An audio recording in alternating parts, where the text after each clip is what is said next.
নির্বাচনের আগে একটু জনসেবামূলক কাজ করার দরকার আছে না নাই? আমার এলাকায় এরকম কাঁচা রাস্তা আছে বাজান গো, আমার একজন এসে 2 গাড়ি ইট পাড়তেছে, মানুষ এসে কথা বলতেছে বাবা না ইট পাড়তেছে ব্যাপারটা কি? বলে আপাতত ইট পাড়তেছি, আপনাদের ছেলে মেয়ে স্কুলে যায়, আহারে বৃষ্টির পানি হলে কাদা পানি হলে ওরা স্কুলে যাইতে পারে না, আপনারা হাটে বাজারে যাইতে পারেন না, মাঝে মাঝে আপনাদের চিন্তায় আমার রাতের ঘুম হয় না। এরকম অভিনয় করার লোক আছে না? জোরে বলেন। জনগণকে এইবার ডেকে বলে বাবা রে, আপাতত কাঁচা রাস্তায় 2 গাড়ি ইট পাড়িয়ে দিয়ে গেলাম, আর ভবিষ্যতে আমার মার্কায় যদি একবার সিল মারতে পারেন, এলাকার নেতা বানায় দিতে পারেন, আমার 1 নাম্বার টার্গেট এই কাঁচা রাস্তা পাকা করে দেওয়া। এই কথা বলে জনগণ যদি একবার সিল মারে নেতা বানায় দিতে পারে, ওই নেতা নির্বাচনে পাশ করার পর এলাকায় থাকে না, ঢাকা শহরে বান্ধবী নিয়ে ঘুমায়। কথা কন নাকি আপনারা? শুরুতে না বললেন হুজুর চলবি, একটু ধরেন সামনের দিকে যায়, আরো কথা আছে তো, রাগ করতেছেন নাকি আপনারা? তার মানে মার্কা থেকে যে কয়দিন নেতার আনা গোনা সে কয়দিন, নেতার ভোট নেওয়া শেষ, নেতার সোনার বাংলাদেশ। কথা কন। নির্বাচনের সে কয়দিন এলাকায় মনে করেন সেই অলি গলি নেতার দেখা যায়, অলি গলি। কথা কয় নাকি? রাস্তার একটা ভিক্ষুক মহিলা 500 টাকা দিয়া কয় আপনার মাঝে আমি আমার মাকে খুঁজে পাই। কি অভিনয়টা করে বোঝেননি? আর আমরা কম খারাপ না। নির্বাচনের চা বিড়ি পান সিগারেট খায়, কি স্লোগান? বল্টু ভাইয়ের চরিত্র ফুলের মতো পবিত্র, নামাজ পড়ায় কত, গাঁজা খায় 5 ওয়াক্ত, গুমসুরিতে পাকা ভক্ত, শয়তানের 1 নাম্বার ভক্ত, হুজুরদের জন্য খুবই শক্ত, চুষা খাই গরিবের রক্ত। কথা কর না কে? যাত্রার পিছনে স্লোগান দেওয়া যাবে? এদেশের মুসলমান এমন মুসলমান, বাপরে বাপ, নির্বাচনের আগে রাত্রিতে নেতার কাছে হাত পেতে টাকা নেয়, আমরা 6 জন 10,000 দিলে ভোট দেব আপনার। কথা কয় না? নির্বাচনের আগে যারা ভোট বিক্রি করে, এমন জনগণ দিয়া কি ইসলাম কায়েম করা যাবে? আমার এক নানি আছে এলাকায়, নির্বাচনের পরের দিন গেছি, কয় নানা দোয়া করিস কেন? কয় প্রতি বছরে যেন একবার করে নির্বাচন হয়, কারণ কয় 1 রাতে 4,200 টাকা কামাই। আমি বললাম নানি কেমনে? কয় জানিস না, যত মার্কার লোক ঢুকছে নানি ভোট আছে? বলে আছে, 500 রাখ। এবার আসে কয় নানি ভোট আছে আর 1 মার্কা? বলে হ্যাঁ আছে, 1000 রাখ। এইবার 200, 500, 1000 এরকম করতে করতে আমি বুড়ি মহিলা কারো মনে দুঃখ দেই নাই। 2 দিন পর কবরে যাব, কার মনে কষ্ট দেব? পরের দিন সকালবেলা গয়না দেখি 4,200 টাকা। যেই দেশের জনগণ নির্বাচনের আগে রাত্রিতে নেতার কাছে 500 টাকা, 1000 টাকার বিনিময়ে ভোট বিক্রি করে, এমন জনগণ দিয়া কোনোদিন সমাজে ইসলাম কায়েম করা যাবে না। নির্বাচনের আগে ঘুষ খাইয়া নেতা নির্বাচন কইরা হাত তুলে বলতেছেন আল্লাহ ওমর ফারুকের মতো নেতা বানাইয়া দে। ওই যে শোনেন শোনেন, এক পাগল তেঁতুল গাছের নিচে হাত তুলে দোয়া করে, আল্লাহ এই তেঁতুল গাছের মধ্যে রাজশাহীর ফজলি আম দে, রংপুরের হাড়িভাঙ্গা দে, লম্বা লম্বা আম রূপালি দে। আল্লাহ ডেকে বলে পাগল রে, চোখটা খুইলা দেখ কোন গাছের নিচে দোয়া ধরেছিস। তেঁতুল গাছের নিচে দোয়া করলে যেমন আম পাওয়া যায় না, নির্বাচনের আগে নেতার কাছ থেকে 500-1000 টাকা খাইয়া আল্লাহর কাছে দোয়া করলে ওমরের মতো নেতা পাওয়া যাবে না। ওমরের দেশে থাকার মতো আগে জনগণ হওয়া লাগবে। আগে জনগণ ঠিক, নেতা ঠিক। নেতা 1 নাম্বার, এদিক খেয়াল করেন, জনগণ 1 নাম্বার, নেতাও 1 নাম্বার। জনগণ 2 নাম্বার, নেতা হবে 6 নাম্বার।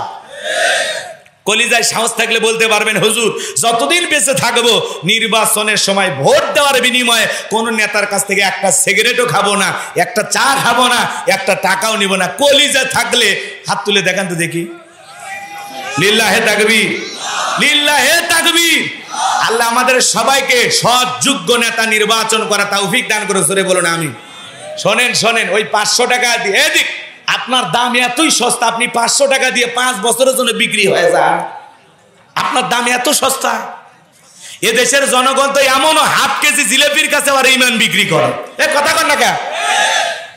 নির্বাচনের একটা চা, এই যে পাতিলে করে নির্বাচনে যে চা রান্না করে, ওই চা আর বৃষ্টি হওয়ার পরে খেরে পালার নিচ দিয়ে যে পানি যায়, 2টা রং সমান, ওই চা খায়া করে মর করে গলা ভেঙ্গে ফেলে দিচ্ছে ওটি। আর কোরআনের মাহফিলে বলা লিল্লাহে তাকবীর, আল্লাহ, ওই জায়গা তার স্লোগান বাড়া হয় না। এরকম আছে না? না, লিল্লাহে তাকবীর আর আব্বাকা ফাকাব্বির, তাকবীর হবে রবের নামে, স্লোগান হবে রবের নামে। আল্লাহর জমিনে আল্লাহর শ্রেষ্ঠত্ব বরত্ব ঘোষণা করলে শয়তানি শক্তি টিকতে পারে। তাহলে জনগণ হওয়া লাগবে আগে ভালো, কথা কয় না? জনগণ ভালো হলে নেতাও ভালো হবে, কথা বলেন ঠিক কি না? এই কথা, একটা কথা মনে হয়ে গেল, রাগ করবেন। বাদশাহ হারুনুর রশিদের নাম আপনারা শুনেছেন, শোনেন নাই? তার দরবারে এদিকে খেয়াল করেন, একটা বৃদ্ধ নারী, সে প্রতি মাসে মোটা আটা পায়। চিন্তা করে বাদশার দরবারে যাই তো আটাকে একটু চিকন পাওয়া যায় না। এই অভিযোগ নিয়ে বাদশার দরবারে হাজির হয়ে গেছে। বুড়ি মহিলা আসার পর তাকায় দেখে একটা পুরুষ মানুষ বাড়ির বারান্দা ঝাড়ে দেয়, ছোট্ট একটা বাচ্চা খেলা করতেছে, আর একজন মহিলা আটা চালতেছে। এইবার বুড়ি মহিলা একজন মানুষকে প্রশ্ন করলেন, ওই যে বাড়ির বারান্দা ঝাড় দেয় লোকটাকে? বলে ওইটাই এই দেশের বাদশাহ হারুনুর রশিদ। বলেন আল্লাহু আকবার। বুড়ি মহিলা অবাক হয়ে গেল, বোঝেন নাই কথা? রসুলের সুন্নত আমরা শুনেছি, রসুল যেই তরবারি দিয়া যুদ্ধ করতেন, ওই তরবারি দিয়া তরকারি কেটে সহযোগিতা করতেন। সুবহানাল্লাহ বলবেন না? মাঝে মাঝে বিবি রান্না বান্নার কাজে সহযোগিতা করা দরকার আছে না নাই? স্বামী স্ত্রী কথা যদি শেষে বলার সুযোগ হয় আমি বলার চেষ্টা করব। আমি লাইন মতো যেতে চাই, খারাপ লাগতেছে নাকি? বাজান গো আমার, এইবার ডেকে বলে ছোট্ট বাচ্চা খেলা করে কে? ওইটা বাদশাহ হারুনুর রশিদের ছেলে। মহিলা আটা ছেলে, ওইটাকে বলে ওইটা বাদশাহ হারুনুর রশিদের একজন স্ত্রী। বুড়ি মহিলা তাকায় দেখে ওর বাড়ির আটার চাইতে বাদশার বাড়ির আটা আরো বেশি মোটা মনে হয়। সুবহানাল্লাহ বলেন। এইবার বুড়ি মহিলা ডেকে বলে, আল্লাহ, যেই বাদশা এত নিরহংকার ভালো, নিজেই বাড়ির বারান্দা ঝাড়ে দেয়, নিজেও মোটা আটা খায়, জনগণকেও মোটা আটা খাওয়ায়, এমন বাদশার বিরুদ্ধে অভিযোগ দেওয়ার কোনো জায়গা নাই। আজরে বলেন আল্লাহু আকবার। তার মানে নেতাও যা খায় জনগণকেও তাই খাওয়ায়, কিন্তু ওরা খায় চাইনিজ, ওরা খায় কাবাব, ওরা খায় তেহেরি নিহেরি বিরিয়ানি, ওরা খায় ফাস্টফুড খাবার, 7 স্টার 5 স্টার হোটেলের খাবার। আর জনগণ যখন চিৎকার মেরে বলে, ও নেতা পেঁয়াজের দাম বাড়লো কেন? কয় রোজগার বেড়ে গেছে। তেলের দাম বাড়লো কেন? কয় সমস্যা নাই, কিনতে পারবো, সেই ক্ষমতা আমাদের আছে। কথা কয় না কেন?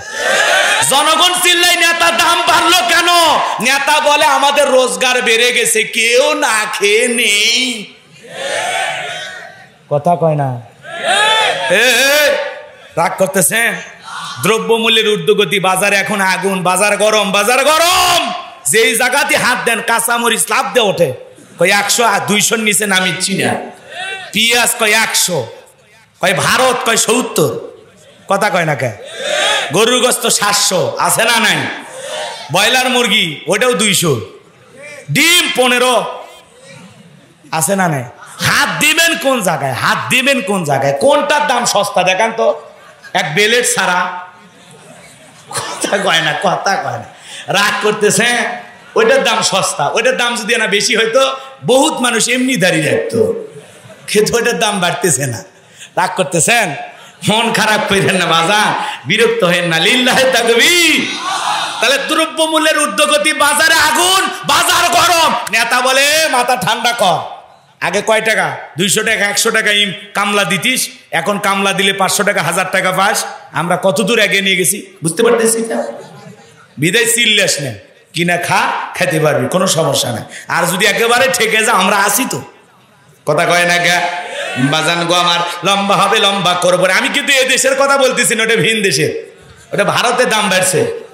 পৃথিবীর এদিক খেয়াল করেন, পৃথিবীর এদিক অন্য অন্য দেশে এখনো ডিমের দাম 5 টাকা 5.5 টাকা অন্য অন্য দেশে, আর আমার দেশে হ্যাঁ যা কিনতেছেন আলহামদুলিল্লাহ কোন, তাও যে 15 টাকায় পাচ্ছেন, ওইটা যে কবে 1500 হবে আল্লাহ ভালো জানে। যে জামানা আসতেছে ভাই রে ভাই, জিনিসের দাম খালি আগুন বরাবর। যে জিনিস গত বছর 200, ওটা এই বছর 400। কথা কয় না? ডবল হয়ে গেছে, ডবল। হাই রে, রডের দাম ছিল কত, এখন রডের দাম কত? কয় হুজুর আমার রড কেনা লাগবে না, ওটা বারে বারে চতুর্দিক দিয়ে বেড়ে যাচ্ছে। মসজিদ বানাবেন না? কথা কেন? ছাদ ঢালাই দিবেন না? মসজিদে রড লাগবে না? এই যে 22 সালে 21 সালে ছিল 57 টাকা, সেই রড এখন 100 টাকা। কথা কয় না, কথা কয় না। সব জিনিসের দাম বেড়ে গেছে, গরিব বড় অসহায় মধ্যবিত্তদের কান্না দুনিয়ার কেউ শোনে না। কথা বলেন না কেন? ওই কথায় আছে বাজান, পুরান চাউল ভাতে বাড়ে। বলতে গেলে তো অনেকের মনে কষ্ট লাগে। যুবক রে, আজকে দাড়িওয়ালারা যা বলে এটা ভালো লাগে না। ওই যে মাহমুদুল্লাহ দাড়িওয়ালা পছন্দ করে না, সবগুলো মাঠে থেকে চলে গেল। মাহমুদুল্লাহ সেঞ্চুরি মারিয়া যুবকদেরকে দেখায় দিল, সবাই এরকম তালি মারতেছে। ও হাত আসমানের দিকে দিয়া বলে, আমি কারো কাছে জবাব দেই নাই, বিচার চাই নাই, আমি বিচার দিয়েছিলাম আমার আল্লাহর কাছে। আজকে সেই মাহমুদুল্লাহর স্ত্রী ফেসবুকের মধ্যে একটা স্ট্যাটাস লিখে বলে, আমার স্বামী যখন ক্রিকেট টিমের বাইরে ছিল, আমি দেখেছি প্রতিদিন কেঁদে কেঁদে আল্লাহর কাছে নামাজ আদায় করেছে, 5 ওয়াক্ত মসজিদে গিয়ে নামাজ আদায় করেছে, কারো বিরুদ্ধে কোনো অভিযোগ দেয় নাই। আমার স্বামী অবসরে থাকা অবস্থায় কোনোদিন নামাজ কাজা করে না। যেই ছেলেটার মুখে দাড়ি, এত সুন্দর চেহারা, হজ করে এসেছেন ভাইরা আমার, ওই মানুষটার মুখে কথা বলতে গেলে, ভাই আপনি সেঞ্চুরি মারলেন কেমন লাগতেছে? বলে আলহামদুলিল্লাহ। শুকরিয়া আদায় করে কার? আল্লাহ। আমরা তার ব্যক্তিত্ব নিয়ে কথা বলতে চাই, সে যে খেলোয়াড় কি খেলতেছে, জায়েজ না হারাম, এগুলো নিয়ে আমরা কথা বলতে চাই না। আমরা বলতে চাই, এদেশে যদি কোনো ক্রিকেটার দাড়ি রাখে, হজ করে, আল্লাহকে সিজদা দেয়, নামাজ আদায় করে, এই দেশের এক শ্রেণীর নাস্তিক রামবাম ওদের চুলকানি হয়, ওরা ভালো ভালো ক্রিকেটারদের সহ্য করতে পারে না। ও নামাজ পড়ে কেন, হজ করে কেন, মুখে দাড়ি রাখলো কেন? এই জন্য সিসি করে। কিন্তু উড়ান চাউল ভাতে বাড়ে, যেই মানুষটা দাড়ি রাখছে, দাড়ি চুল পাইকে গেছে, কেমনে খেলা লাগে দেখে দিছে বাপের বেটা মাহমুদুল্লাহ। কথা কোন ঠিক কিনা? আর ওরা মানে ব্যাটি ধরা শিখিনি। রাগ করতেছেন আপনারা, রাগ করতেছেন, রাগ কইরেন না, রাগ কইরেন না। যে কোনো জিনিসের অভিজ্ঞতার দাম আছে। আর যারা ভালো মানুষ তারা কাউকে কিছু বলে না, সব অভিযোগ দেয় কার কাছে? জায়গা মতো বলে, আর সময় মতো আল্লাহ সময় তার জবাব দিয়ে দেয়। কথা বলেন ঠিক কিনা? এজন্য দাড়িওয়ালা দেখে অবহেলা করে।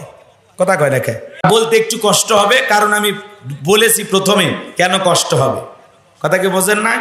একই কথা বারবার বললে আবার বিরক্ত হবেন, মন খারাপ করবেন। আমার যতই কষ্ট হোক আমি বলার চেষ্টা করব। ঘন্টা ডাইরেক্ট শুনবেন তো নাকি বলেন?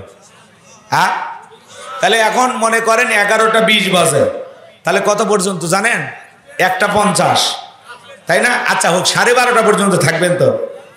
হ্যাঁ, 1টা, 12:30, 2টে না, এত দল হওয়া যাবে না বাবা, এক দল হওয়া লাগবে, সবাই একমত হওয়া লাগবে। আচ্ছা 12:40 পর্যন্ত। হ্যাঁ, আচ্ছা 12:40 পর্যন্ত বা 1টার আগেই মুনাজাত হবে ইনশাআল্লাহ। কারা কারা 12:30 পর্যন্ত ধৈর্য নিয়ে বসে থাকবেন, 2 হাত তুলে বলেন ইনশাআল্লাহ। মাঝখানে হাত না তুললে কিন্তু তারি করে এখনই যাওয়া লাগবে বাড়িতে বাবা। হাত তুলে দেখান, ওয়াদা দেন, ওয়াদা দেন যে হুজুর আমি ঘন্টা খানিক আসি। মানে এখন তো 11:30 বাজে, 12:30, 1 ঘন্টা থাকা যাবে না। একটু হাত তোলেন বাজান, সবাই হাত তোলেন, দেখেন সবাই একটু হাত তোলেন। এই যে মাঝে মাঝে হাত তোলেননি, নিয়তে ভেজাল আছে। তাহলে লিল্লাহে তাকবীর, লিল্লাহে তাকবীর, হাত নামান। শোনেন, মানুষ যদি চালাক হয় তার সাথে কিন্তু পারা কঠিন। তা আপনারা যদি না শোনেন সেটা আমাকে বলে দেন, কোনো সমস্যা নেই। কিন্তু ওয়াদা দিলে ওয়াদা ঠিক রাখা লাগবে। 12:30 পর্যন্ত কোনো নড়াচড়া করা যাবে না, ওটা বসা করা যাবে না। চুপচাপ বসে থেকে কোরআনের কথাগুলো শ্রবণ করা লাগবে। কথা বলেন ঠিক কিনা? কিন্তু বগুড়ার মানুষ তো আপনারা কয় হুজুর আপনি আগে ওয়াজ ধরেন, আগে বুঝি, যদি ভালো লাগে তাহলে আসি, ভালো না লাগলে হলে পেনি শোনার টাইম আছে, এরকম মনে মনে ভাবতেছেন, তাই না? ওই যে একজন আবার কয় ঠিক, তার মানে কি নিয়মতে ভেজা আছে। আমি শুধু অনুরোধের ভাষাই বলবো, যে কোনো আলোচনা শুরু থেকে শেষ পর্যন্ত না শুনলে আপনি আলোচনা পুরোটা বুঝবেন না। খাতালা ভাই, পুরোটা ঘোরো, তুমি পুরোটা ঘোরো, তোমার দায়িত্ব খালি ঘোরা। কই ঘুরছ? এদিক দিয়ে একবার যাবো, ওই দিক দিয়ে একবার যাবো, ওই সাইড দিয়ে একবার, ওই সাইড দিয়ে একবার। 100 বস্তা সিমেন্ট হলে তারপরে আমাকে বলো। হ্যাঁ, যেমনি হোক কালেকশন করো তোমরা। ভাই দেন, আপনারা একটু লিখে দেন, ছেলেটার কাছে লিখে দেন। আল্লাহ কবুল করেন, জোরে বলেন আমিন। একেবারে ভূমিকা ছাড়া ডাইরেক্ট আলোচনা। আমি কথা বলবো পবিত্র কোরআনুল কারীমের 41 নাম্বার সূরা। বলেন কত নাম্বার? আরো জোরে। আগেই বলেছি একটু আওয়াজ দিয়ে সহযোগিতা করা লাগবে। হ্যাঁ, ওইভাবে না, সবাই একসাথে। সূরা নাম্বার 41, বলেন কত? বাস, আর লাগবে না। সূরাটির নাম হলো হামিম আস-সিজদা। বলেন কি নাম? হামিম আস-সিজদা। মোট আয়াত আছে 54টি। বলেন কয়টি? 54টি। রুকু আছে 6টি। বিশ্বনবীর মক্কার জিন্দেগিতে এই সূরাটি নাজিল হয়েছেন। বলুন সুবহানাল্লাহ। আমি যে আয়াতে কারিমা তিলাওয়াত করেছি 24 নাম্বার পারার 19 নাম্বার পৃষ্ঠার 3 নাম্বার লাইন থেকে আমি একটি আয়াতে কারিমা তিলাওয়াত করেছি। আয়াতের নাম্বার হলো 30। এই আলোচনা শোনার পর আল্লাহ যেন আমাদের সবাইকে পার করে দেন ফুল সিরাতের ব্রিজ। জোরে কোন আমিন। তাহলে ভূমিকা দেওয়ার কোনো সুযোগ নাই, কোরআন থেকে কথা বলবো। যার এদিক খেয়াল করেন, যে কোরআন থেকে কথা বলে সে সত্য কথা বলে, কারণ কোরআনের মধ্যে কোনো ভেজাল, কোনো মিথ্যা, কোনো ধোঁকা নাই। থাকবে কি করে? কিতাবটি নাজিল করেছেন কে? সে আল্লাহ পাক কিতাবের শুরুতেই জানায়া দিলেন, যালিকাল কিতাবু লা রাইবা ফি। এটি এমন একটি কিতাব যেই কিতাবের মধ্যে কোনো সন্দেহ নাই, কোনো সংশয় নাই, কোনো মিথ্যা নাই, কোনো ধোঁকা নাই। There is no doubt. বলুন আল্লাহু আকবার। হুদাল্লিল মুত্তাকিন, মুত্তাকি বান্দাদের জন্য গাইডলাইন হিসাবে, পথ প্রদর্শক হিসাবে মুত্তাকি বান্দারা এই জমিনে কিভাবে পথ চলবে সেই পথের দিশা দিয়ে আল্লাহ পাক কিতাব কোরআনুল কারীম নাজিল করেছেন। বলুন সুবহানাল্লাহ। সেই কিতাবের আলোচনা শুনলে লাভ না লস? আরো জোরে বলেন। আমার আল্লাহ রাব্বুল আলামিন বলেন, ওয়া ইযা কুরিয়াল কুরআনু ফাসতামিউ লাহু ওয়া আনসিতু লাআল্লাকুম তুরহামুন। সূরা আরাফ আয়াত নাম্বার 204। আমার আল্লাহ রাব্বুল আলামিন বলেন, তোমাদের সামনে যখন কোরআন পাঠ করা হয়, কোরআনের আলোচনা করা হয়, চুপ করে কান লাগিয়ে মনোযোগ সহকারে কোরআনের কথাগুলো শ্রবণ করো। যদি চুপচাপ কোরআনুল কারীমের কথাগুলো শ্রবণ করতে পারো, আমি আল্লাহর আসমান থেকে তোমাদের উপরে রহমত বৃষ্টির মতো নাজিল হবে। বলুন সুবহানাল্লাহ। তাহলে কোরআন থেকে আলোচনা করা লাগবে। আল্লাহ রহমত যেই জায়গায় নাজিল হইতেছে বিশ্বাস করেন তো? জোরে বলেন, করেন তো? একটু সহযোগিতা করেন বাজান গো আমার। কোরআনুল কারীমের আলোচনা শুনলে কার লাভ?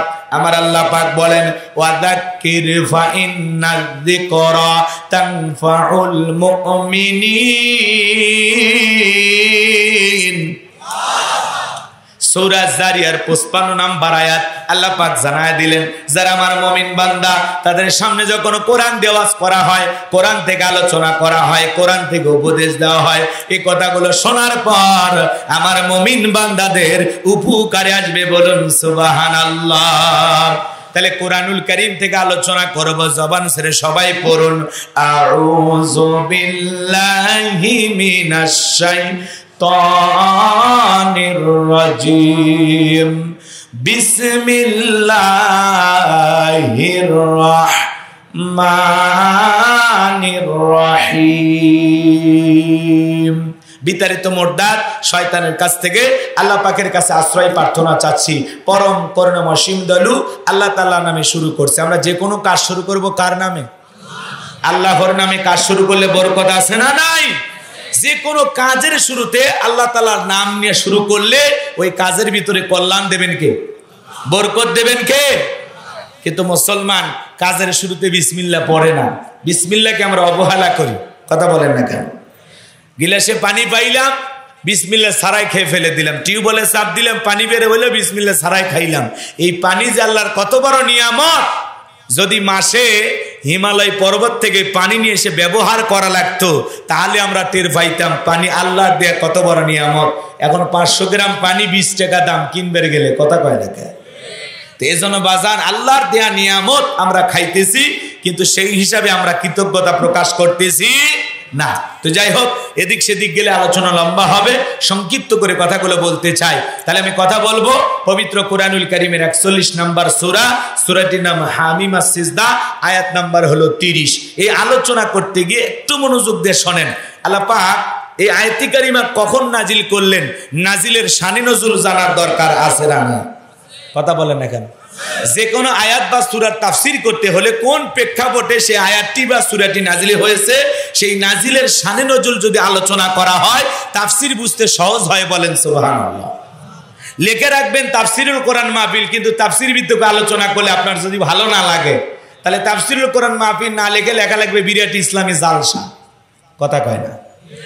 রাগ করতেছেন তো? চলুন, আমাকে একটু সময় দেন, আটঘাট বেঁধে একটু ময়দানে নামি, শেষ পর্যন্ত শুনলে আশা করি ভালো লাগবে ইনশাআল্লাহ।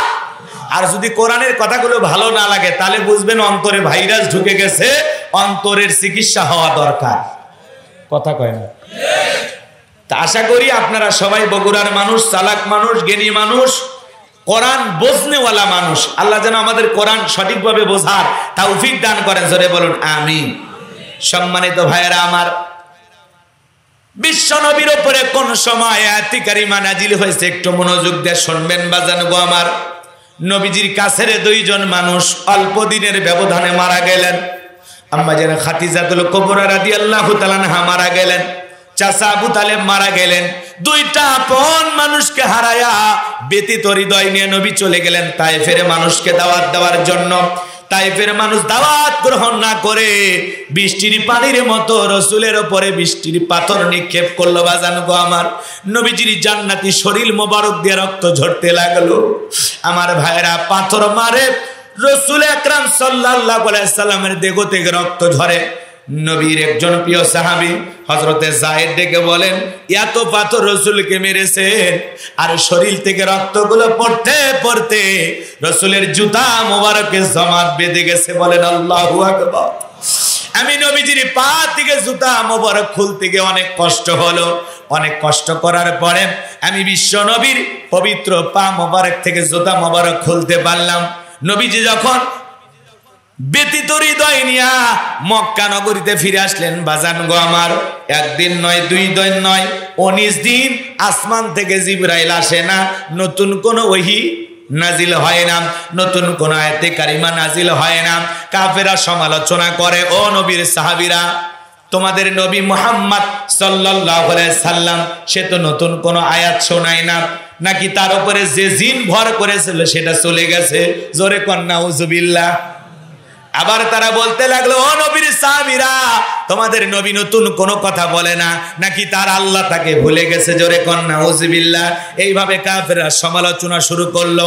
19 দিন অতিবাহিত হয়ে যাওয়ার পর আমার আল্লাহ পাক আসমান থেকে জিবরাইলের মাধ্যমে নবীজির উপরে কোরআনুল কারীমের আয়াতে কারিমা গুলো নাজিল করলেন। বলুন সুবহানাল্লাহ। এমন পাওয়ারফুল আয়াতে কারিমা নাজিল করলেন, আমার আল্লাহ রাব্বুল আলামিন জানায়া দিলেন, ইন্নাল্লাযীনা ক্বালু রাব্বুনাল্লাহু সুম্মা ইসতাকামু তাতানাজ্জালু আলাইহিমুল মালাইকাতু আল্লা তাখাফু ওয়া লা তাহজানু ওয়া আবশিরু বিল জান্নাতিল্লাতী কুনতুম তুআদুন।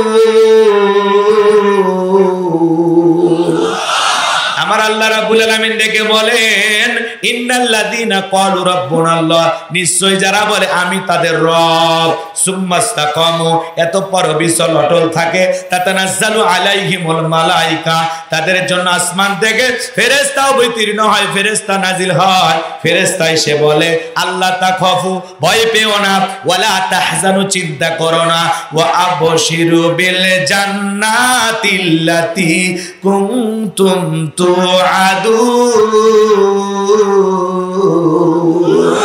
ফেরেশতারা এসে বলে, তোমাদেরকে যে জান্নাতের প্রতিশ্রুতি দেওয়া হয়েছিল সেই জান্নাতে তোমরা আনন্দিত হও। বলুন সুবহানাল্লাহ।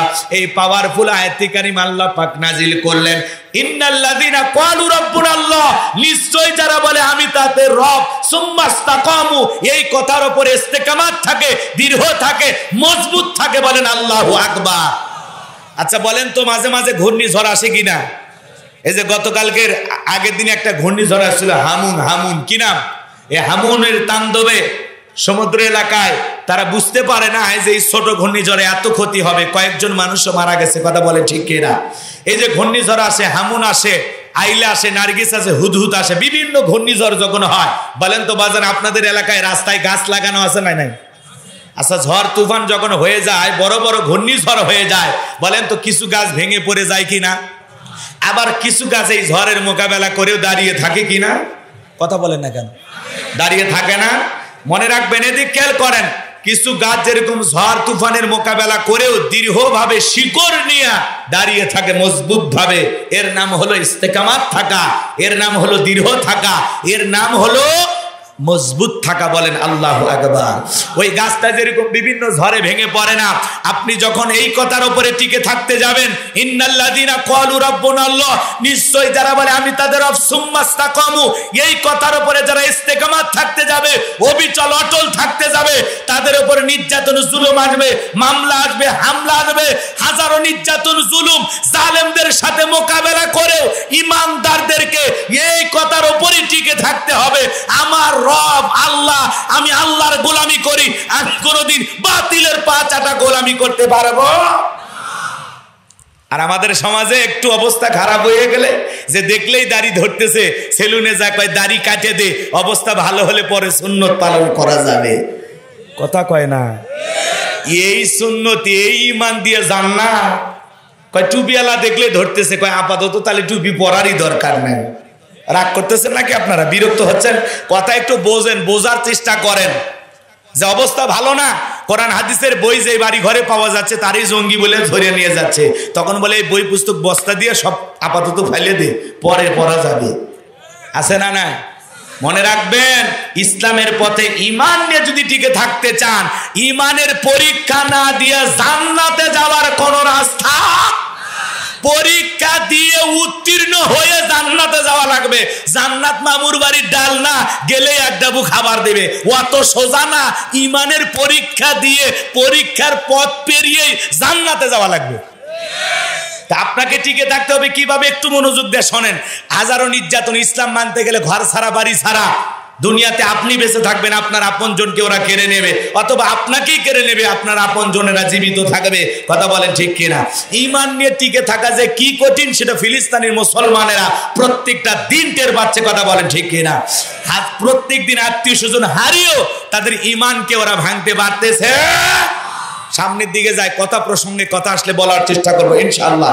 এইবার আমার দিকে একটু খেয়াল করেন। আল্লাহ পাক আয়াতের শুরুতে কি বললেন? আমরা একটু মূল আলোচনায় যাই। আল্লাহ পাক বলতেছেন, ইন্নাল্লাযীনা ক্বালু রাব্বুনাল্লাহ, নিশ্চয়ই যারা বলে আমি তাদের রব। বলেন তো আমাদের রব কে? এ বগুড়ার সোনাতলার মুসলমান বাবাজিরা আমার, শাহাদত আঙ্গুলি দ্বারা আসমানের দিকে ইশারা করে বলেন তো আমাদের রব কে? জোরে ডাক দিয়ে বলেন তো আল্লাহ। আরো জোরে ডাক দেন বাজান, আরো জোরে বলেন আল্লাহ। চিৎকার মেরে ডাক দিয়ে বলেন আল্লাহ। হাত নামান। এই যে আল্লাহ আল্লাহ বলে ডাক দিলাম, আমাদের আল্লাহ খুশি না বেজার? দুনিয়াতে যদি বাবাকে ডাক দেওয়া হয়, বাবা, ও বাবা, এ অত বাবা বাবা করিস কেন, তোর কি হয়েছে? মরণের বিঘের উঠছে। যদি মাকে ডাক দেন, মা, ও মা, মা, এ অত মিয়া মিয়া করিস কেন, বিয়ে দিলে 2 বাচ্চার বাবা হয়ে যাবি, তাও মিয়া মিয়া ছাড়তেছে না। ভাইকে যদি ডাক দেন, ভাই, লিটন ভাই, শাহাদত ভাই, পলাশ ভাই, আর একবার ভাই কইলে তুলে আসার মারে তোর হুরি ভাই করবো, অত ভাই ভাই করিস কেন? হুজুরকে হাসানোর জন্য বললেন না। কেন বললেন? এইবার কথাটা একটু মনোযোগ দিয়ে শোনেন বাজান গো আমার। দুনিয়াতে যদি বাবাকে বাবা বলে ডাকা হয়, অতিরিক্ত বাবা শুনতে অর্থ বাবারও ভালো লাগে না। মা বলে যদি ডাক দেওয়া হয়, অত মা মা শুনতে মায়েরও ভালো লাগে না, মায়েরও মেজাজ গরম হয়ে যায়। ভাইকে অতিরিক্ত ভাই ভাই বলে ডাকতে ভাইয়ের অত ভাই ভাই শুনতে ভালো লাগে না, ভাইয়েরও মেজাজ গরম হয়। কিন্তু এমন এক সৃষ্টিকর্তা, এমন এক স্রষ্টা, এমন এক আল্লাহ পেয়েছি, কোটি কোটি বার ডাক দিলেও বিরক্ত হন না যিনি, তিনি কে? যত ডাকবেন বেশি, তত আপনার আমার মর্যাদা বাড়বে বেশি। বলেন সুবহানাল্লাহ। এই জন্য বলেন তো বাজান, ইন্নাল্লাযীনা ক্বালু রাব্বুনাল্লাহ, নিশ্চয়ই যারা বলে আমি তাদের রব। বলেন তো আমাদের রব কে? চিৎকার মেরে বলেন আল্লাহ। আল্লাহ বলেন, আল্লাহ বলেন, জিহ্বার জড়তা দূর হয়ে যাক। যেই জিহ্বা দিয়া, এদিক খেয়াল করেন, যেই জিহ্বাটা আল্লাহর জিকিরে ভিজে থাকবে, ওই জিহ্বাওয়ালা মানুষ কোনোদিন জাহান্নামের আগুনে জ্বলবে না। বলেন সুবহানাল্লাহ। একটু মনোযোগ দিয়ে কথাগুলো শোনেন, মনোযোগ দিয়ে কথাগুলো শোনেন। একটা কুকুরও তার মনিবের শুকরিয়া আদায় করে। কথা কয় না? আল্লাহ আফসোস করে বলেন ইন্নাল ইনসানা লিরাব্বিহি লাকানুদ, মানুষ বড় অকৃতজ্ঞ, অস্বীকারী, নিমক হারাম। কথাকার তাহলে এই জন্য আমরা কৃতজ্ঞতা প্রকাশ করতে জানি না। আর একটা কুকুর আপনার বাড়ির শুকনো হাড় খেয়ে আপনি এই দিকে নেন, চেষ্টা করেন, ওই হাতটা খাইতে পারেন না, ভাঙতে পারেন না, তখন ডাক দেন এ লালু খা ফিসাবিলিল্লাহ। কথা কয় লেখে ওই শুকনো হাড় খেয়ে রোদ নাই, বৃষ্টি নাই, ঝড় নাই, তুফান নাই, আপনার বাড়ি পাহারা দেয়, বলে মনিব শুকনো হাড় দিয়েছেন, মন খারাপ করি নাই, আপনি চেষ্টা করেছেন, আপনি ফেল মারছেন, কিন্তু আমি ফেল মারি নাই। আপনার ওই শুকনো হাড় খেয়ে রোদ নাই, বৃষ্টি নাই, ঝড় নাই, তুফান নাই, আপনার বাড়ি পাহারা দেয়। অপরিচিত মানুষকে দেখা মাত্র তোমার বাড়ি কোথায়, কোথা থেকে আসছো, কার সাথে দেখা করবা, ভিতরে কারোর সাথে পরিচয় আছে নাকি, ওর ভাষায় ও বুঝায় দেয়। কথা কন না কে? এখন বাড়ির লোক যখন বলে লালু চুপ, তখন ওই লোক এইবার ভিতরে যখন প্রবেশ করে দেখবেন ওই বাড়ির মালিক আর আগন্ত ব্যক্তি যখন কথা বলে, কুকুর নেজ নাড়ায় চতুর্দিক দিয়ে ঘোরে আর মনিবের দিকে একবার তাকায়, ওই ব্যক্তির দিকে একবার তাকায় আর মালিককে বুঝাইয়া দেয়, একবার খালি বলেন এই লোকটাকে চেনেন না, এমন কামড় মারবো হাসপাতালে ইঞ্জেকশন দিয়ে বাঁচে থাকা লাগবে। কথা কন ঠিক কিনা? কিন্তু ওই বাড়ির মালিক যখন বলে দূর হয়, দূর হ, তখন বলে ও আপনার পরিচিত মানুষ, খামাকায় ডিউটিটা করলাম। কথা কয় না কে বাজান? হাসির জন্য বলি নাই। কথা হলো একটা কুকুর শুকনা হাড়কে মনিবের বাড়ি পাহারা দেয়, আর আল্লাহ এত নিয়ামত দেওয়ার পরেও আমরা আল্লাহর কৃতজ্ঞতা প্রকাশ করি না। কথা বলেন ঠিক কিনা? চলেন বাজান সামনের দিকে যাই। যে কথা বলতে চাচ্ছিলাম, ইন্নাল্লাযীনা ক্বালু রাব্বুনাল্লাহ, নিশ্চয়ই যারা বলে আমি তাদের রব, রুহের জগতে আল্লাহ পাক আপনাকে আমাকে প্রশ্ন করলেন আলাস্তু বিরাব্বিকুম, আমি কি তোমাদের রব নই? সেদিন আমরা সবাই জবাব দিয়ে বলেছিলাম ক্বালু বালা, অবশ্যই আপনি আমাদের রব। বলেন আল্লাহু আকবার। এই পৃথিবীর জমিনে আসার পর আল্লাহ রাব্বুল আলামিন সর্বপ্রথম যে ওহী নাজিল করলেন, ইকরা বিসমি রাব্বিকাল্লাযী খলাক, পড়ো তোমার রবের নামে যিনি তোমাদেরকে সৃষ্টি করেছেন। সেই রবের জ্ঞান শিক্ষা দেওয়া হয় কোথায়? মসজিদ, মাদ্রাসা নাকি স্কুল কলেজে? কথা কয় না কে? ওই একদম বাগডুম ঘোড়াডুম সাজে ওগুলো শিক্ষার দ্বারা একটা সন্তানকে আপনি আদর্শ মানুষ বানাইতে পারবেন না। সন্তানটাকে যদি সুশিক্ষায় শিক্ষিত বানাইতে চান, আদর্শ মানুষ বানাইতে চান, আখলাকওয়ালা চরিত্রবান বানাইতে চান, ছেলেটাকে ছোটবেলায় মাদ্রাসায় পড়ানোর দরকার আছে না নাই? এই বাজান গো আমার লম্বা হবে, লম্বা করব না। ছোট্ট বাচ্চা পেশাব করে কি সুন্দর পানি ব্যবহার করে, কি সুন্দর ঢেলে কুলুপ ব্যবহার করে। ছোট্ট বাচ্চা মাদ্রাসায় পড়ে বাড়িতে এসে বাবারে সালাম দেয়, মারে সালাম দেয়। আর কত ছেলে কলেজ ইউনিভার্সিটিতে পড়াশোনা করে, বাপরে বাপ পালসার নিয়ে এলাকাতে আসে এমন ঘোরা ঘরে, রাস্তার মাঝখানে বের করে সেন্টে টান দিয়া কুকুরের মতো দাঁড়িয়ে থেকে পেশাব করে, বসেও না। তার মানে সভ্যতা ভদ্রতা দেখতেছেন কোথায়? মাদ্রাসার বাচ্চা দাঁড়িয়ে থেকে পেশাব করে, আর স্কুল কলেজের অনেক সন্তানেরা দাঁড়িয়ে থেকে পেশাব করে। দাঁড়িয়ে পেশাব করা হারাম। কথা কয় না? কথা কয় না? ভালো করে বোঝেন। হাদিস শরীফের ভিতরে আসছে, পেশাব থেকে যারা পবিত্রতা অর্জন করতে পারলো না, যারা পেশাব থেকে পবিত্রতা অর্জন করে না, পেশাব থেকে যারা পাক হয় না, এদের জন্য কবরের শাস্তি অপেক্ষা করতেছে। জোরে কন্যা উযুবিল্লাহ। এজন্য পেশাব থেকে পবিত্রতা অর্জন করার দরকার আছে না নাই? ছোট্ট বাচ্চা মাদ্রাসায় পড়ে কি সুন্দর পরিবর্তন, বাড়িতে এসে বাবা মারে সালাম দেয়, মুরব্বীকে সালাম দেয়। আর ছেলেটা কলেজে পড়ে, প্রাইমারিতে পড়ে, একদিনও মা বাবারে সালাম দিতে পারলো? রাগ করতেছেন মনে হয়। এদিকে গেলে লম্বা হবে, লম্বা করব না। আল্লাহ বলেন ইকরা বিসমি রাব্বিকাল্লাযী খলাক, পড়ো তোমার রবের নামে যিনি তোমাদেরকে সৃষ্টি করেছেন। জীবনের পর এদিকে খেয়াল করেন বাজান গো আমার, জীবনের পরতে পরতে যেই সূরাটা বেশি তিলাওয়াত করি, যেই সূরাটা সালাত হয় না, কুরআনুল কারীমের 1 নাম্বার সূরা সূরাতুল ফাতিহার 1 নাম্বার আয়াত, জবান ছেড়ে সবাই পড়ুন আলহামদুলিল্লাহি রাব্বিল আলামিন। সমস্ত প্রশংসা, যাবতীয় প্রশংসার একমাত্র মালিক তিনি, সৃষ্টিকুলের রব, আমাদের প্রতিপালক, আমাদের আল্লাহ যিনি। এই আয়াতের ভিতরে রব শব্দ আছে না নাই? আপনি আমি যখন রুকুতে চলে যাই কি তাসবিহ পড়ি? কি তাসবিহ পড়ি? সুবহান রাব্বিয়াল আযীম, সুবহান রাব্বিয়াল আযীম। রব শব্দ আছে না নাই?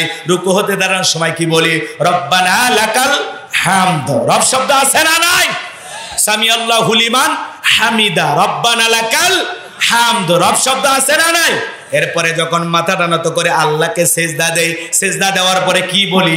সুবহানা রাব্বিয়াল আ'লা, সুবহানা রাব্বিয়াল আ'লা। রব শব্দ আছে না নাই? কিন্তু কিছু কিছু মানুষ দেখবেন খালি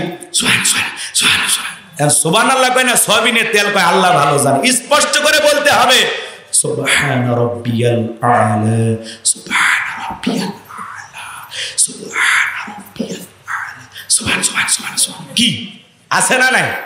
খালি ফসফস শোনা যায়, পুরোটা ক্লিয়ার শোনা যায় না, এরকম আছে না নাই? রাগ করেন না বাজান গো আমার। তাহলে সিজদাতে গিয়ে যে তাসবিহ বললাম তার ভিতরে রব শব্দ আছে না নাই? নামাজ যখন শেষ হয়ে যায়, আমরা যখন হাত তুলে আল্লাহর কাছে প্রার্থনা করি কি বলি? রব্বানা আতিনা ফিদ দুনিয়া হাসানাতাও ওয়া ফিল আখিরাতি হাসানাতাও ওয়া কিনা আযাবান নার। সূরা বাকারার 201 নম্বর আয়াত। আল্লাহর কাছে ডেকে বললাম, হে আমাদের রব, আমাদেরকে দুনিয়ার কল্যাণ দান করো, আখিরাতের কল্যাণ দান করো, ওই কঠিন জাহান্নামের আগুন থেকে আমাদের মুক্তি দাও। তাহলে এহকাল পরকালের যাবতীয় কল্যাণ কার হাতে? জাহান্নামের আগুন থেকে মুক্তি দেওয়ার মালিক কে? বাজান গো আমার, পবিত্র কুরআনুল কারীমের সর্বশেষ যেই সূরা, সূরাটির নাম হলো নাস, তার 1 নম্বর আয়াত, কুল আউযু বিরাব্বিন নাস। এই আয়াতের ভিতরে রব শব্দ আছে না নাই? জীবনের পরতে পরতে সব জায়গায় রব। আপনি আমি যেদিন মারা যাব, ওই মসজিদের মাইকে যেদিন এলান জারি হবে, এই গ্রামের অমুক ব্যক্তি বেঁচে নাই, ইন্না লিল্লাহি ওয়া ইন্না ইলাইহি রাজিউন।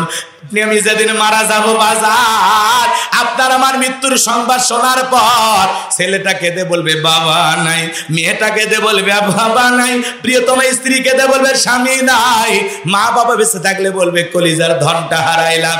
আত্মীয় স্বজন, পাড়া প্রতিবেশী, বন্ধু বান্ধব সবাই আপনাকে আমাকে শেষ বিদায় দেওয়ার জন্য বাড়িতে ভিড় জমায়ে দেবে।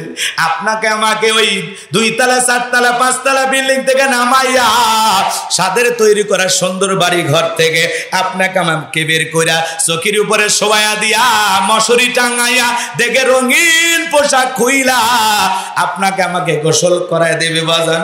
ছোট্ট মেয়েটা না বুঝে কেঁদে বলে মা, বাবা তো একা একা গোসল করতো, আজকে কেন বাবাকে অন্য মানুষ গোসল করায় দেয়? আমার বাবা কেন কোনো কথা বলে না?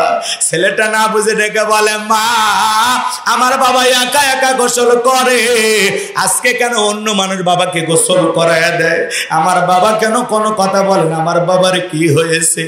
ছোট্ট বাচ্চাগুলো না দেখে অঝরে কান্নাকাটি করে। এ বাজান গো আমার, আপনি আমি যেদিন মারা যাব, দেখে রঙিন পোশাক খুইলা আপনাকে আমাকে উলঙ্গ করে গোসল করায় দেবে। এ বাজান গো আমার, জীবনে কতদিন দেখে শক্তি থাকলো গোসল করতে পারলাম, কিন্তু জীবনের শেষ গোসলটা অন্য মানুষ করায় দেবে। এরপরে বাজান গোসল শেষ হয়ে গেলে আপনার আমার দেখের ভিতরে চকলেটের মতো মনে হয় সাদা কাপড়ের মধ্যে জড়াইয়া ফেলার পর ওই মসজিদের খাটিয়াতে তুইলা 4 জন বরযাত্রী ধইরা 1 পা 2 পা করে কবরস্থান পর্যন্ত নিয়ে যাবে। 3 জন মানুষ কবরের ভিতরে নামবে। আপনাকে আপনার আমার লাশটা কবরের ভিতরে রাখার পর একে একে সবাই উঠে আসবে। আমার ভাইরা, কবরে যখন লাশটা রাখা হবে, সেখান থেকে দূর আকাশে একটু একটু দেখা যায়। এরপরে যখন বাঁশের বিছানা বিছায়া দেবে, ওই বাঁশের ছিদ্রগুলো দিয়া হালকা একটু আলো বাতাস কবরে প্রবেশ করে। এরপরে যখন মাটি দিয়ে দেওয়া হবে বাজার, কবরটা হয়ে যাবে ঘোর অন্ধকার। আত্মীয় স্বজন একে একে সবাই বিদায় নিয়ে চলে আসবে। ওদের পায়ের জুতার আওয়াজ আপনি আমি শুনতে পাবো। কবরে থাকা ব্যক্তি চিৎকার মেরে ডেকে বলবে আমাকে একা রাইকা যাও না, আমাকে সঙ্গে নিয়ে যাও। কিন্তু কবরবাসীর চিৎকার দুনিয়ার কেউ শুনতে পাবে না। এই জন্য বাজান গো আমার, কবর হয়ে যাবে ঘোর অন্ধকার। যে কবরের ডানে মাটি বামে মাটি, মাটির হবে বিছানা, ওপরেতে বাঁশের ছাউনি, কবর নাম তার ঠিকানা। আমার নবীজি বলেছেন যে কবরে চলে গেল তার চাইতে অসহায় ব্যক্তি কেউ নাই। বিশ্বনবী তার পবিত্র জবান দ্বারা বলেছেন, কলা কলা রাসূলুল্লাহ সাল্লাল্লাহু আলাইহি সাল্লাম, ইন্নামাল কুবুরু রাউযাতুম মিন রিয়াদিল জান্নাহ আও হুফরাতুম মিন হুফারিন নার। রাহু তিরমিজি। বিশ্বনবী ডেকে বলেন, যে ব্যক্তির আমল ভালো, মৃত্যুর সঙ্গে সঙ্গে আল্লাহ পাক তার কবরটাকে জান্নাতের বাগান বানায় দিবেন। বলুন সুবহানাল্লাহ। আর যে ব্যক্তির আমল খারাপ, আও হুফরাতুম মিন হুফারিন নার, তার কবরটা হয়ে যাবে জাহান্নামের আগুনের গর্ত। একবারে যদি কারো কবর জাহান্নামের আগুনের গর্ত হয়ে যায়, তাকে বাঁচানোর কিন্তু কোনো উপায় নাই। ওই কবরের মাটি এমন জোরে চাপ দেবে বাজার, এক পাজরের হাড় অন্য পাজরে ঢুকে যাবে। বিষাক্ত সাপ যদি সবল মারে, পা থেকে মাথা পর্যন্ত যন্ত্রণায় দেহটা ছটফট করবে। এ বাজান গো আমার, এই জন্য নবীর প্রিয় সাহাবী হযরত ওসমান রাদিয়াল্লাহু তাআলা আনহু কবর দেখলে অঝরে চোখের পানি ছেড়ে দিয়া কান্না করতেন। সাহাবীরা জিজ্ঞাসা করে, ভাই ওসমান, আপনি কবর দেখে কেন কান্না করেন? হযরত ওসমান ডেকে বলে, কবর হলো প্রত্যেকটা মানুষের প্রথম মঞ্জিল, প্রথম ঘাঁটি, প্রথম স্টেশন। এই কবরের ভিতরে 3টা প্রশ্ন করা হবে।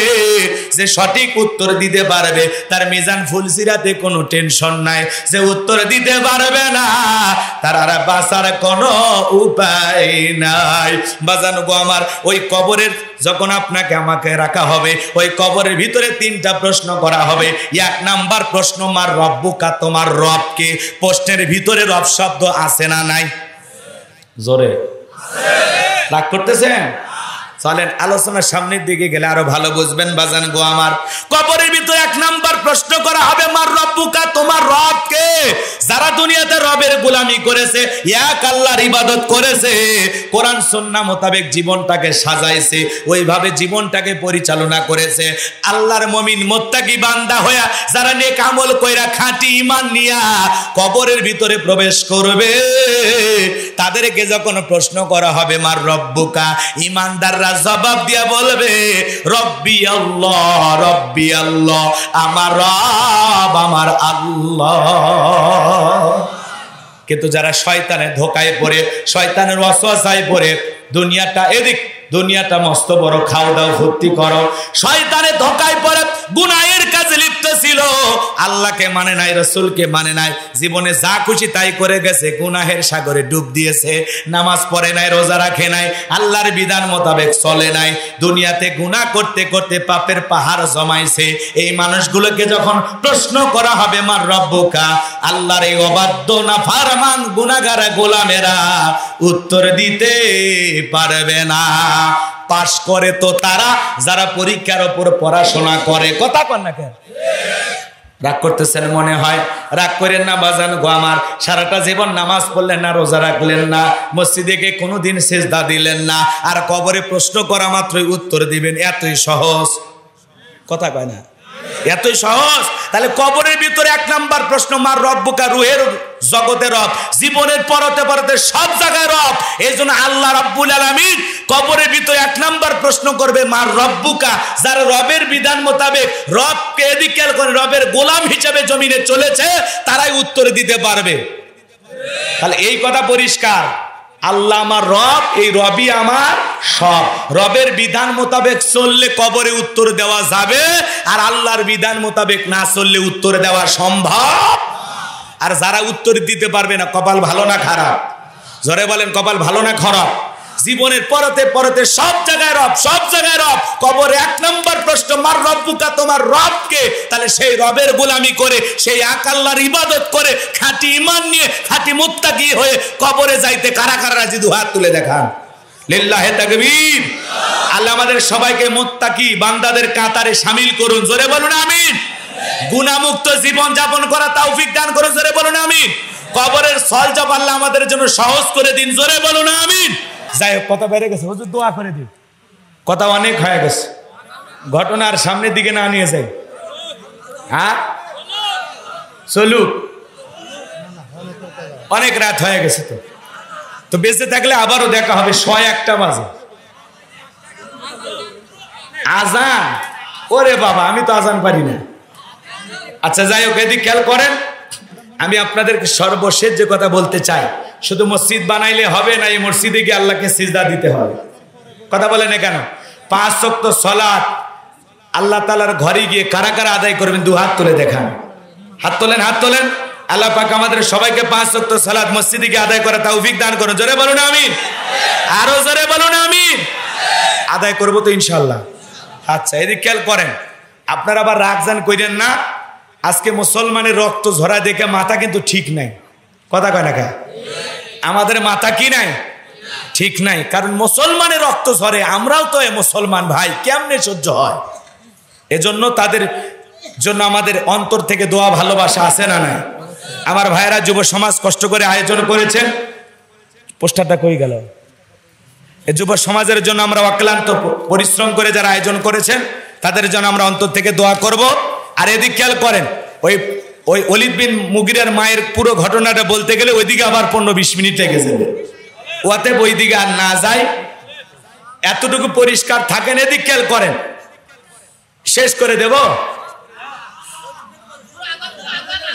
আজান, আজান পারি না ময়না।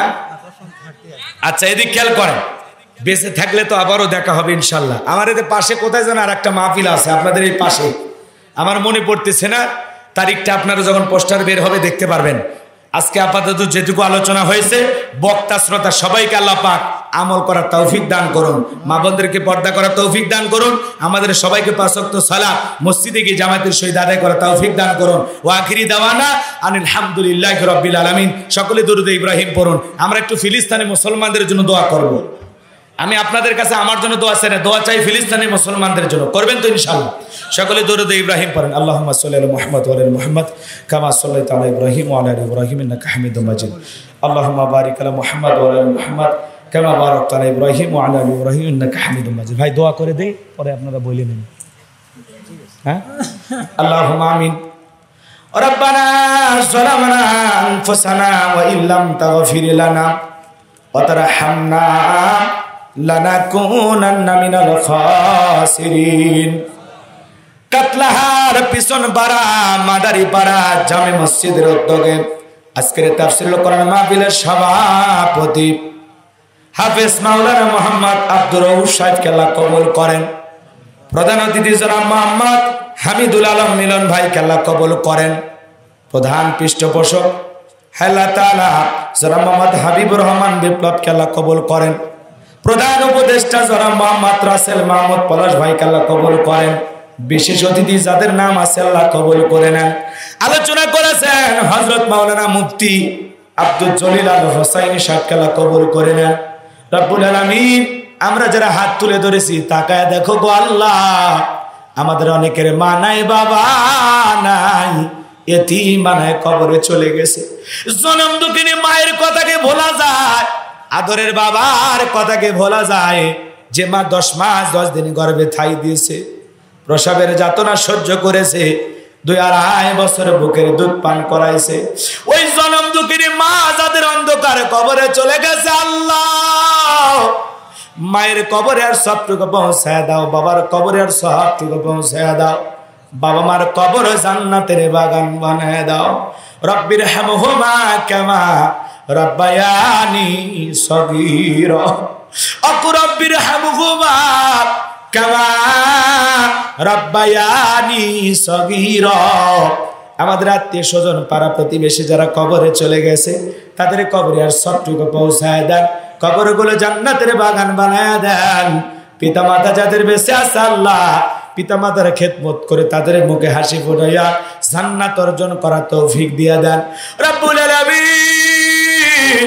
এই গভীর নিশীথে হাত তুলেছে আল্লাহ, তাকায় দেখো কত দাড়ি পাকা মুরব্বীরা হাত তুলেছে, কত যুবকেরা হাত তুলেছে, আল্লাহ তাআলা কত আলেম ওলামা বান্দারা হাত তুলেছে, পর্দানিশী মা বোনেরা হাত তুলেছে। আল্লাহ যার হাত দুখানা পছন্দ হয় সে হাতের বদৌলতে আজকের দোয়াকে কবুল আর মঞ্জুর করে নাও রব্বুল আলামিন। আমি গুনাহগার, তোমার দরবারে দোয়া করি গো আল্লাহ, দীর্ঘ সময় কোরআন সুন্নাহর আলোকে বাস্তবতাকে সঙ্গে রেখে আলোচনা করেছে আল্লাহ।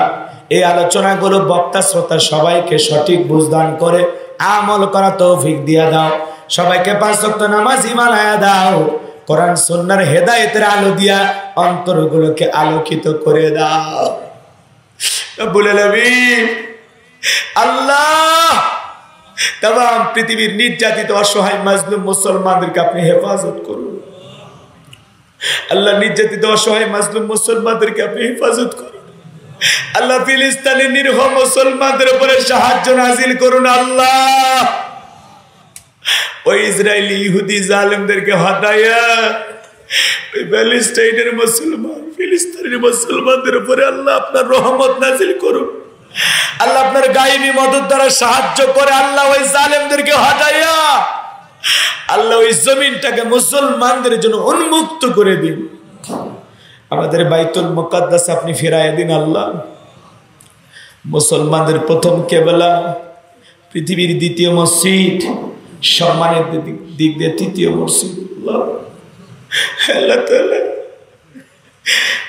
তাআলা যেখানে অসংখ্য নবী রাসূলেরা সালাত আদায় করেছে, যে মসজিদের আশেপাশে অসংখ্য পয়গম্বররা শায়িত হয়ে আছেন আল্লাহ, আজকে সেই পবিত্র ভূমি জালেমদের দখলে।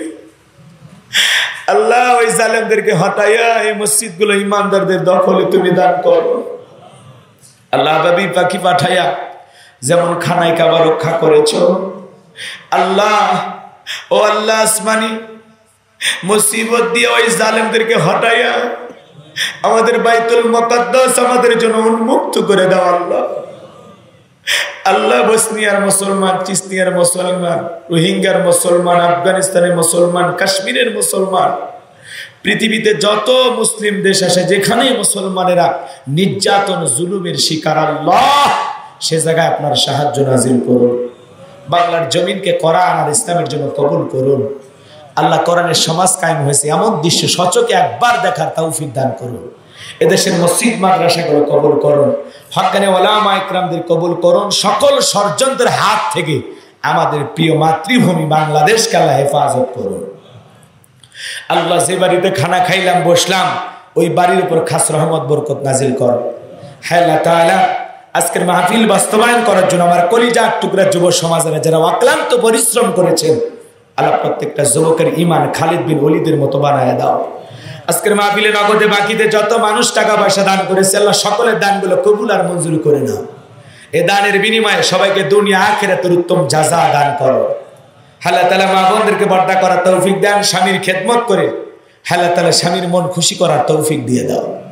5 ওয়াক্ত নামাজ মা বোনদেরকে আদায় করার তৌফিক দিয়ে দাও আল্লাহ। পর্দা মেনে মা বোনদেরকে বাহিরে যাওয়ার তৌফিক দিয়ে দাও আল্লাহ তাআলা। দূর দূরান্ত থেকে যারা রিক্সা ভ্যানে চড়ে মোটর সাইকেলে তেল পুরে কষ্ট করে আজকের মাহফিলে কোরআন শোনার জন্য এসেছে আল্লাহ, সবাইকে নিরাপদে বাড়ি পর্যন্ত পৌঁছার তৌফিক দান করুন। সবাইকে আপনার রহমতের চাদরে আবৃত করুন আল্লাহ।